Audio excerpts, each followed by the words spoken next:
Steve, what's going on? How we doing, Casey? I'm doing great, Excited to chat with you today. Appreciate you joining us for community. Today I want to talk about player development and really what you're looking at from your experience from their collegiate level and also from the pro level. Uniquely, you've seen both and experienced kind of recruiting, so to speak, from both ends, whether it be scouting or whether it be collegiate and actually recruiting. But before we get started, Steve, why don't we introduce yourself and give a little background? I've seen every level. I've been at every level.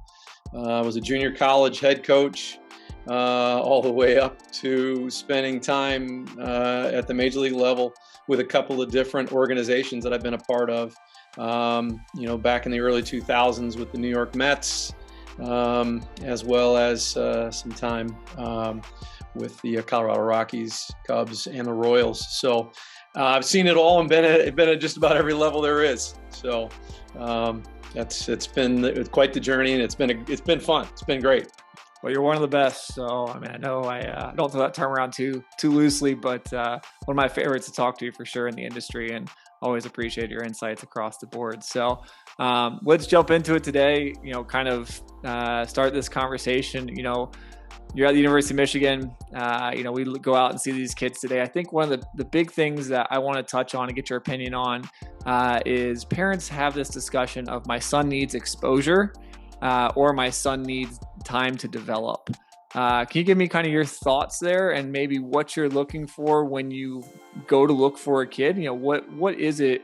If a parent's looking for exposure, what are you looking for that kid to showcase or to get them seen, so to speak? I'm going to try to narrow it down pretty simply, and that is, exposure means that the player is doing things that are productive when they're in opportunities to be witnessed by college coaches or professional scouts. Just because a kid is playing for a travel ball organization A, which has been deemed by everybody to be one of the best, doesn't mean that that's giving them the right exposure. Coaches are looking for guys who, obviously, number one, and scouts are looking for guys that act like they like to play the game. That means their bodies and their actions are telling you they like to play the game. They're not getting caught up in what happened with that pitch. They're not getting caught up with what happened in a particular at bat.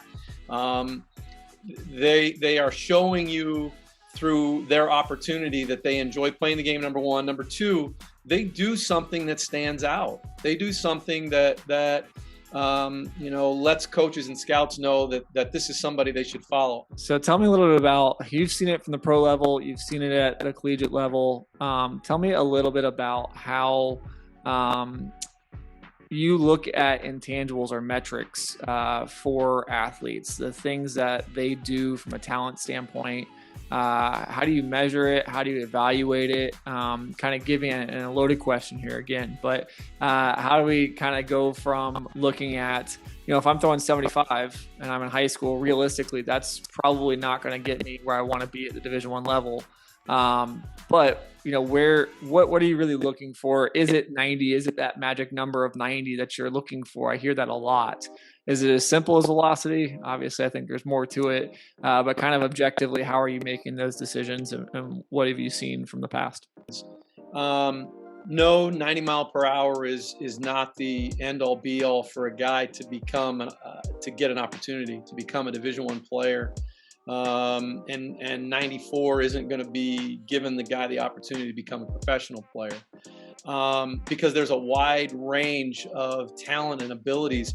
So when you look at what I've seen most recently in the last 11 years at the pro level, now back at the college game, but how guys are moving, so how a guy moves is really important. And how does he then understand his body?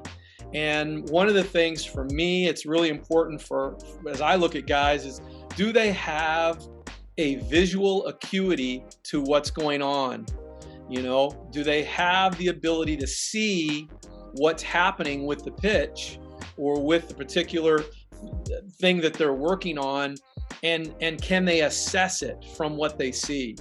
There's no one size fits all with how you look at the way a guy is moving, but there are indicators that tell you where you may have to spend more of your time in what a guy is doing, in terms of his preparation, in terms of his execution, and that all ultimately leads to his performance. So really, that's I guess how I would kind of make it down into a little nutshell type answer for what you said.